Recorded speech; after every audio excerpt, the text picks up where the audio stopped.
friends, and welcome back to another video tutorial. You're visiting Fotini on Fotini Stampin' Spot on my YouTube channel. I was asked to create a card to invite, well, not a card, an invitation to invite some friends to a celebration lunch for Prince Harry's wedding in May. So a friend of mine is really into the royals and she's going to celebrate with hats and all. So she really loved this beautiful used stamp of the lady with the hat. So we're going to be using her as well as the Stampin' Blends here to color her and provide some shading. And we're also going to do a couple different steps, which are very simple, but you will need a big shot. And really, that's just it, some black ink, and we're going to get started. So here we go. Okay, so I have my big shot out here, and I am using the Layering Ovals die set, and I have put the front panel and use some washi tape to tape that down. And I've actually, because this designer series paper is thin, I've actually put 3 panels together and ran them through once. I need to make 10 cards, so I'm just trying to make it easier on me. Instead of doing one at a time, I'm putting 3 or 4 together, and it is cutting it perfectly fine. And we're just going to run through. So as you can see there, I have my template, and I have it with washi tape, and I'm just running the next batch through.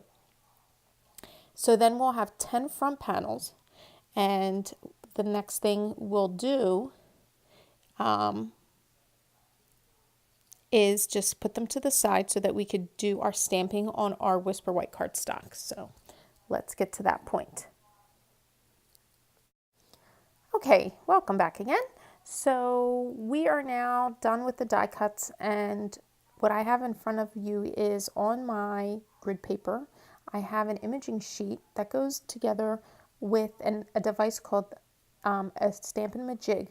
And what that's going to do is going to ensure that we stamp the image at the same place on each card so that we get perfect placement. So to be honest, this might be like the second time I think that I've played with the Stampin' Majig. And what you see is on the screen there is my practice. I did a little practice one and I stamped the girl just to make sure that I remembered how to use the device. It's very simple to use. I'll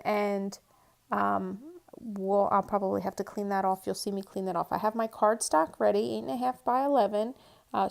Cut in half and then scored at 4 1/4, so I have my 10 sheets all ready. So as you can see there, the girl is in the oval, and I have to make sure that I stamp her in the same spot on each cardstock.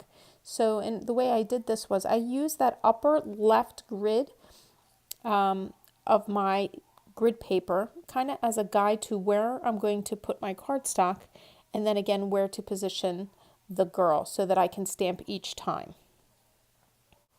Okay, so I'm just going to wipe away with a baby wipe. I'm just going to wipe away the original stamp so I could show you exactly how I did this step.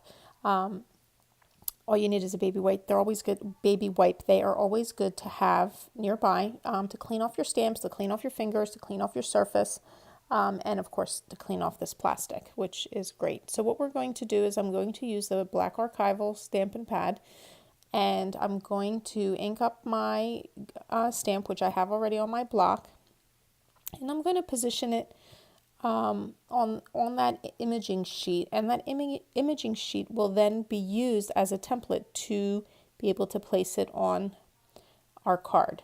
So just trying to kind of figure out what I'm doing here, and I have it ready, so I'm going to just stamp her down. But before I do, I have to bring in my Stampin' Majig. So this is the Stampin' Majig, and I'm going to line it up where the bottom left corner and the edge of that imaging sheet all line up with that Stampin' Majig and fits perfectly into the corner. And you hold on to the Stampin' Majig, you ink up your stamp, and then you push your stamp block into that corner and then press down. The Stampin' Majig is kind of going to align each time you put your block into that corner, so that you can stamp your image the same way each time. So now I'm going to try with my paper. Again, I'm using my grid paper just as a guide to make sure I have my paper straight and everything. And the Stampin' Majig is going to help to keep my stamping block straight, but I kind of also have to make sure that my paper's straight.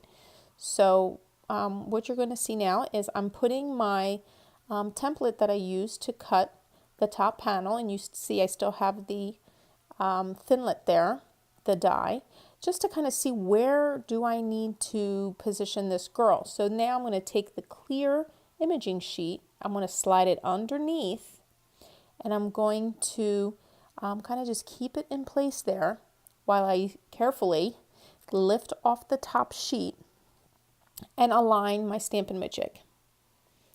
Okay, so the tip here is try not to move anything, try not to move your paper, try not to move the imaging sheet, and get your Stampin' Majig into that corner.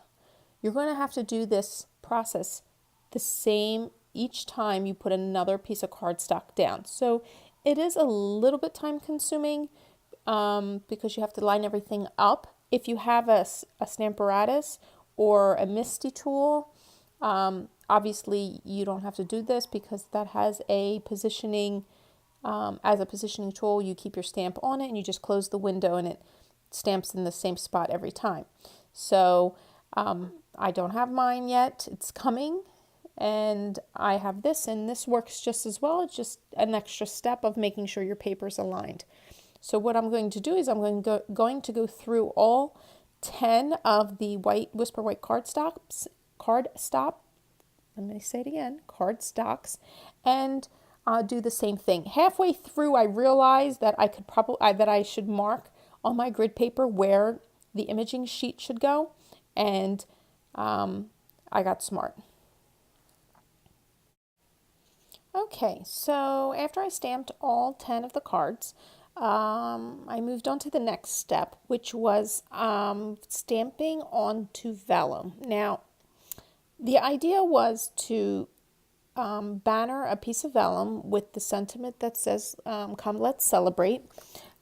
And I had some pre-cut ones, but I didn't have enough for all 10 cards. So I had taken a couple strips of vellum, which you see me there. I'm trying to cut them even smaller on my Stampin' Trimmer, but it was just not working out.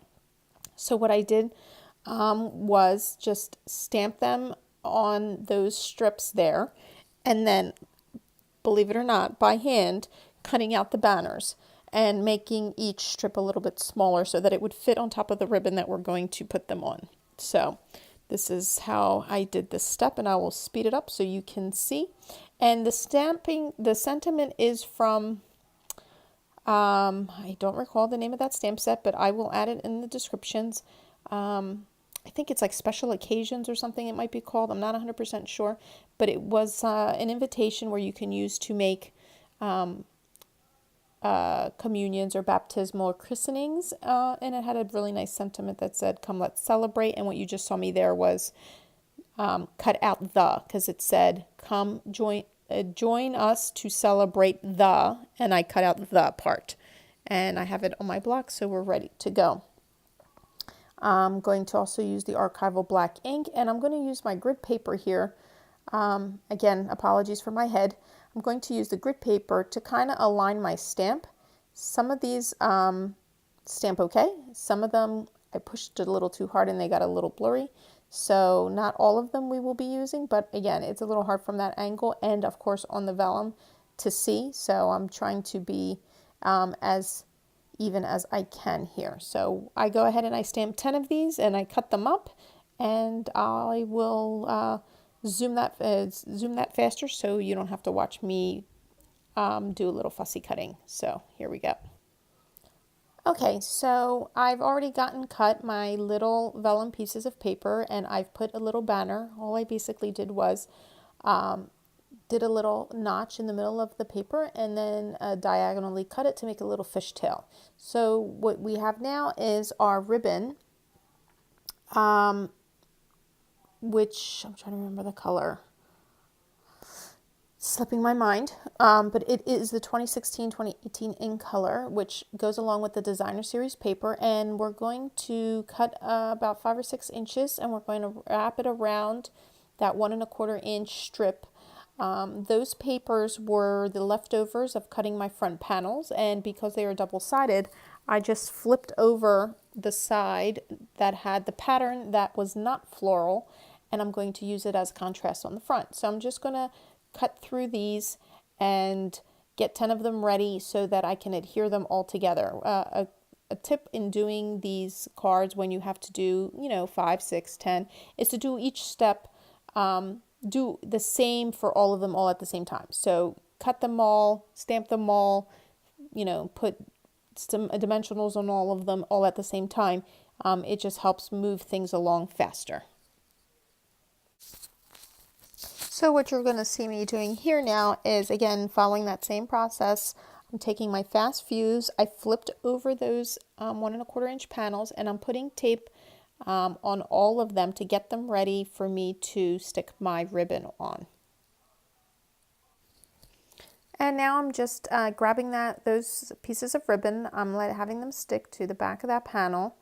And whatever, I always cut the ribbon always a little bit bigger. You always want it a little bit longer than too short. So I'm going to put these all on, and whatever is excess, I'm just going to snip off with my scissors, and you will, in a few seconds, see that all 10 of these will be done. So now I'm going to do the next step, which is after we've attached the ribbon to our 1¼ inch panel, we're going to put some fast fuse on the back. And I do like to cover over the ribbon with the fast fuse. It just gives a little extra security of keeping that ribbon in place and not having it come off. And again, in the assembly line fashion, we're going to do this same step for all the cards. So I have all my panels pre-cut already, and we're just going to move this along and add all the components that we need for this one step. So the first part would be to add that 1¼ inch panel. And the second step is to use, these are glue dots that come in our paper pumpkin kits. I have a lot of them, and I just happen to have one on my desk. And I'm just using this little tool to pick them up and then peel the backing off and get it ready to be adhered onto the ribbon. So it's going to sit right there in the center underneath. I think it's just a nice delicate touch with the vellum. I didn't want to stamp onto the cardstock itself. And then I have some of these black rhinestones, these black jewels from Stampin' Up! As well. They were in the, I believe it was the holiday catalog. And I'm going to put that on as an accent to add, tie in that black with the ink as well as the girl's outline. So I'm going to do those 2 steps of attaching the vellum and putting the dots, the rhinestones, as well as the 1¼ inch panel all together, and I will be back when they are all done. Okay, so we have a couple steps already completed, and we're now on to the last step. What you see here is I've taken that front panel and I have flipped it over so that the back side is up, and what we're going to do is add a whole lot of dimensionals. So we're going to pop this card up, and I want it to be secured and not sagging, so we're going to put dimensionals kind of everywhere, particularly underneath the oval. And if you can, like I do, I have some smaller pieces and I put them on that top there. And we're going to stick that to the front of our panel. My apologies if this is off out of frame. I didn't realize that I was pushed too far up. So here is the girl. And like we did overall already, we already stamped our 10 cards, and the frame is going to go right on top of that. But I thought she was a little too plain, so I decided to use my Stampin' Blends, which are really fun to color with. We used 3 colors. This is the ivory. It's a skin tone color, and we're just going to use it to paint her face and her neck and her arms. And it has 2 tips. It has a more bulleted tip, and then it has a more paintbrush type tip. And the other 2 colors that we're using is, oh my goodness, I can't remember the name. I'll have it listed below. But as you saw there in the bag, I have all the colors in a light and a dark. They come in pairs or individual, or you can buy the whole set. And I just keep them rubber band together, and I put them in my Ziploc bag because it keeps them horizontal on both sides of the tips can stay wet. So I'm just going to make this, put on some music and make this go a little bit quicker so you can see how I color this girl and blend her dress using the 2 light and dark pinks. So here we go. Okay, so I'm just going to speed this video up and decided I was just going to talk over instead of adding some music because I thought if you've never dealt with these blends before, it would be a good idea to kind of tell you how they work. So there's a light shade and a dark shade, and each, like I said, each marker has a bullet point and as well as a paintbrush point.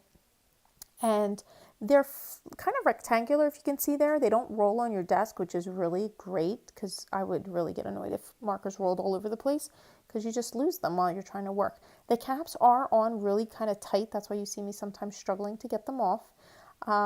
What I did was I used the light pink for a first layer of the hat and the dress, and then I went and added the darker pink on the underside of the hat as well as on that far right hand side.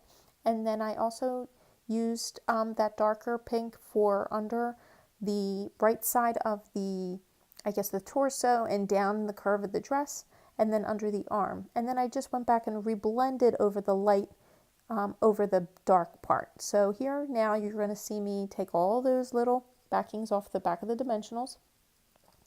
And once they're all off, I'm just going to position them right over the front of the card, making sure to have my girl nicely framed out there. Now I could have probably have added like another border or a layer over the frame, but I didn't want to make it too busy, and I just kind of wanted her to stand out. So that is our card, and I hope you guys like it.